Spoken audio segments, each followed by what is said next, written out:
Hello students, ನಾವು last class ಒಳಗೆ ವಾಸ್ತವ ಸಂಖ್ಯೆಗಳ ಎರಡನೇ ಎಕ್ಸಾಂಪಲನ್ನು ಸಾಲ್ವ್ ಮಾಡಿದ್ವಿ. ಈಗ ನೋಡೋಣ ವಾಸ್ತವ ಸಂಖ್ಯೆಗಳ ಒಳಗೆ ಮೂರನೇ ಎಕ್ಸಾಂಪಲ್, ಅಂದರೆ ಮೊದಲನೇ ಎಕ್ಸಸೈಸ್ ಒಳಗೆ ಮೂರನೇ ಎಕ್ಸಾಂಪಲನ್ನು ನೋಡೋಣ. ಏನೈತಿ ಕ್ವಶನ್ನು?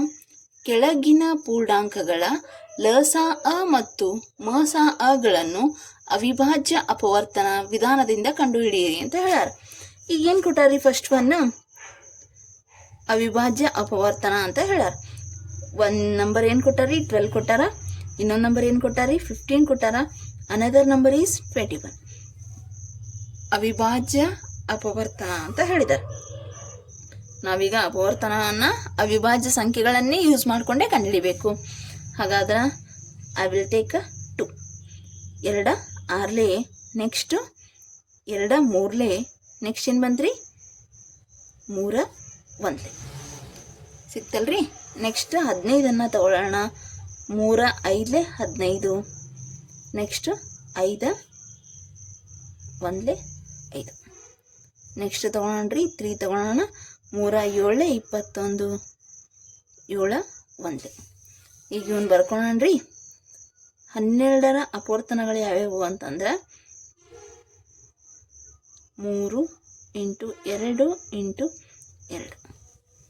ನೆಕ್ಸ್ಟು 15ರ ಅಪವರ್ತನಗಳು ಯಾವ್ಯಾವು ಅಂತ ನೋಡೋಣ. 3 × 5. ನೆಕ್ಸ್ಟು 21ರ ಅಪವರ್ತನಗಳು ಯಾವ್ಯಾವು? 3 × 7. ಹಾಗಾದ್ರೆ ಇವು ಸಂಖ್ಯೆಗಳಲ್ಲಿ ಮೂರೂ ಸಂಖ್ಯೆಗಳಲ್ಲಿ ಕಾಮನ್ ಇರೋದು ಯಾವುದು ಅಂತಂದ್ರೆ 3 ರೀ. ಹಂಗಾದ್ರೆ ಮಸ ಅ ಏನಾಗಿರ್ತೈತೆ ರೀ?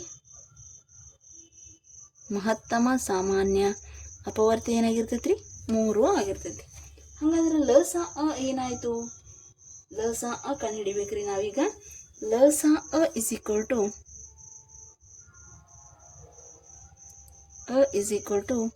3 × 2 × 2 × 5 × 7. ಇವುಗಳನ್ನೆಲ್ಲ ಗುಣಾಕಾರ ಮಾಡಿದಾಗ ನಮಗೇನು ಸಿಗ್ತೈತೆ ರೀ? ಆನ್ಸರ್ 420 ಸಿಗುತ್ತಾ? ಹಾಗಾದ್ರೆ ನಮಗೆ ಲಸ ಅ ಎಷ್ಟಾಯ್ತು ಈಗ? 420 ತಿಳಿತಲ್ರಿ. ಈಗ ನೋಡೋಣ ಸೆಕೆಂಡ್ ಎಕ್ಸಾಂಪಲ್. ಸೆಕೆಂಡ್ ಎಕ್ಸಾಂಪಲ್ ಏನೈತ್ರಿ? ಒಂದು 17 ಐತಿ, ಇನ್ನೊಂದು 23 ಐತಿ, ಇನ್ನೊಂದು ಏನೈತ್ರಿ? 29 ಐತಿ. ಹಂಗಾದ್ರೆ ನೀವು ಒಂದನ್ನು ಅಬ್ಸರ್ವ್ ಮಾಡಬೇಕು.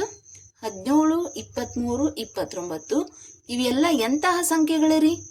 ಇವೆಲ್ಲ ಅವಿಭಾಜ್ಯ ಸಂಖ್ಯೆಗಳೇ. ಇವೆಲ್ಲ ಅವಿಭಾಜ್ಯ ಸಂಖ್ಯೆಗಳಾಗಿರೋದ್ರಿಂದ ಅವಿಭಾಜ್ಯ ಸಂಖ್ಯೆಗಳ ಅಪವರ್ತನಗಳು ಹೆಂಗಿರ್ತಾವ್ರಿ? ಯಾವ ಸಂಖ್ಯೆಯು ಒಂದು ಮತ್ತು ಅದೇ ಸಂಖ್ಯೆಯಿಂದ ಭಾಗ ಹೋಗಬೇಕು ಅಂತ ಹೇಳಿದ್ದೇನೆ. ಹಾಗಾದ್ರೆ 17ರ ಅಪವರ್ತನಗಳು ಯಾವುವು ಅಂತಂದ್ರೆ 1 × 17. ನೆಕ್ಸ್ಟ್ 23ರ ಅಪವರ್ತನಗಳು ಯಾವುದ್ರಿ? 1 × 23. ಹಾಗೆ 29ರ ಅಪವರ್ತನಗಳು ಯಾವುವು? 1 × 29.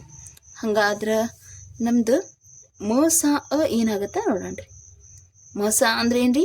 ಮಹತ್ತಮ ಸಾಮಾನ್ಯ ಅಪವರ್ತ್ಯ. ಇವ್ರು ಮೂರೂ ಜನರಲ್ಲಿ ಸೇಮ್ ಇರೋರು ಯಾವ್ರಿ? 1. ಇನ್ನು ನೆಕ್ಸ್ಟ್ ಲಸ ಅ. ಲಸ ಅಂದ್ರೆ ಏನ್ರಿ? ಲಘುತ್ತಮ ಸಾಮಾನ್ಯ ಅಪವರ್ತನ ಅಂತ ಹೇಳ್ಬೋದು. ಹಂಗಾದ್ರೆ ಲಸಗಳು ಏನಾಗಿರ್ತಾವ್ರಿ? 1 × 17 × 23 × 29. ಇವುಗಳನ್ನೆಲ್ಲ ನಾವೇನು ಮಾಡ್ಬೇಕ್ರಿ? ಗುಣಾಕಾರ ಮಾಡಿ ಹಚ್ಕೋಬೇಕು. ಏನು ಬರತ್ರಿ? 11339. ಲಸ ಏನಾತ್ರಿ? 11339. ಏನು ಸಿಕ್ತ್ರಿ? ಲಸ ಸಿಕ್ತು, ಹಾಗೆ ಮಸಾನು ಸಿಕ್ತು. ನೆಕ್ಸ್ಟ್ ಥರ್ಡ್ ಎಕ್ಸಾಂಪಲ್ಗೆ ಹೋಗೋಣ.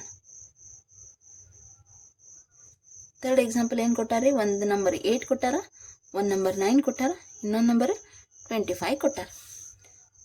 ಫಸ್ಟ್ ನಂಬರ್ ಸಾಲ್ವ್ ಮಾಡೋಣ್ರಿ. ಫಸ್ಟ್ ನಂಬರ್ಗೆ ಫಸ್ಟ್ ನಾನು 2 ತಗೋತೀನಿ. 2 4 8, 2 2 4 ಮತ್ತೆ ತಗೋತೀನಿ 2 1. ನೆಕ್ಸ್ಟ್ 3 9 ಸಂಖ್ಯೆಗೆ 3ರಿಂದ ಭಾಗಾಕಾರ ಮಾಡೋಣ. 3 3 9 ಹಾಗೆ 3 1. ನೆಕ್ಸ್ಟ್ 25 ಸಂಖ್ಯೆಗೆ 5ರಿಂದ ತಗೋತೀನಿ ರೀ. 5 5 25, 5 ಒಂದೇ. ಈಗ ನಾ ಇವನ್ನೇನು ಮಾಡ್ಕೋತೀನಿ ರೀ, ಸಿಸ್ಟಮೆಟಿಕ್ ಆರ್ಡ್ರ್ ಒಳಗೆ ಬರ್ಕೋತೀನಿ. 8 = 2 × 2 × 2. ನೆಕ್ಸ್ಟ್ 9 ಬರಿತೀನಿ ನೋಡ್ರಿ, 3 × 3. ನೆಕ್ಸ್ಟ್ 25 ಬರಿತೀನಿ, 25 5 × 5. ಈಗ ನೋಡ್ರಿ 8 9 25 ಇದರ ಮಸಾವನ್ನು ಬರಿಬೇಕು. ಮಸ ಅಂದ್ರೆ ಮಹತ್ತಮ, ಸಾಮಾನ್ಯ, ಅಪವರ್ತ್ಯ. ಈಗ ನೋಡ್ರಿ ನಿಮಗೆ ಏನು ಅನಿಸ್ತೈತಿಲ್ಲೇ, ಯಾವುದು ಸೇಮ್ ಇಲ್ಲ ಅಂತ ಅನಿಸುತ್ತೆ. ಆದ್ರೆ ಯಾವುದೂ ಸೇಮ್ ಇಲ್ಲದೆ ಇದ್ದರೂ ಸಹ 1 ಅಂತೂ ಸೇಮ್ ಇದ್ದೇ ಇರುತ್ತೆ. ನೀವು ನೆನ್ಪಿಟ್ಕೊಂಡಿರ್ಬೇಕೀಗ. ಹಾಗಾಗಿ ನಮ್ಮ ಮಸ ಏನಾತ್ರಿ 1 ಆಯಿತು. ಇನ್ನು ಲಸ ಬರೆಯೋಣ. ಲಘುತ್ತಮ, ಸಾಮಾನ್ಯ, ಅಪವರ್ತನ. ಲಘುತ್ತಮ, ಸಾಮಾನ್ಯ, ಅಪವರ್ತನ ಯಾವ್ಯಾವ ಅದಾವು ನೋಡ್ರಿ, ಬರ್ಕೊಳ್ಳೋಣ. ಈಗ ಸಿಸ್ಟಮೆಟ್ರಿಕ್ ಆರ್ಡ್ರ್ ಒಳಗೆ 1 × 2 × 2 × 2 × 3 × 3 ದೆನ್ 5 × 5. ಇವೆಲ್ಲ ಸಂಖ್ಯೆಗಳನ್ನು ಗುಣಾಕಾರ ಮಾಡಿದಾಗ ನಮಗೇನು ಸಿಗುತ್ತೆ ರೀ, 1800 ಸಿಗುತ್ತೆ. ಹಂಗಾದ್ರೆ ಲಸ ಏನು ಸಿಕ್ತು ರೀ, 1800. ಮಸ ಏನಾಗಿರ್ತೈತಿ ರೀ, 1 ಆಗಿರ್ತೈತಿ. Thank you students.